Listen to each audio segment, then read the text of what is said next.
Biliyor musunuz? Minber diye bir gazete var. Kimin? Atatürk. Atatürk'ün bizzat kendi çıkarttığı gazete. Kaynak veriyorum.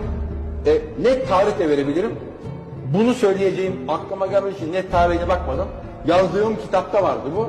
1917 yılında Atatürk, yani Mustafa Kemal Paşa, Minber isimli gazetede, kendi gazetesi, Akaretlerden çıkarıyor. diyor ki, akaretlerdeki evinde çıkartıyor. Diyor ki, ben İngilizleri seviyorum. Düşmanlığım yok. Hasbelkader karşı karşıya geldik. Ben sizi seviyorum. Şimdi vaki olan Anadolu'da bir İngiliz işgalidir. Bu işgalde 17 yılında vaki olan, olacak olan belli.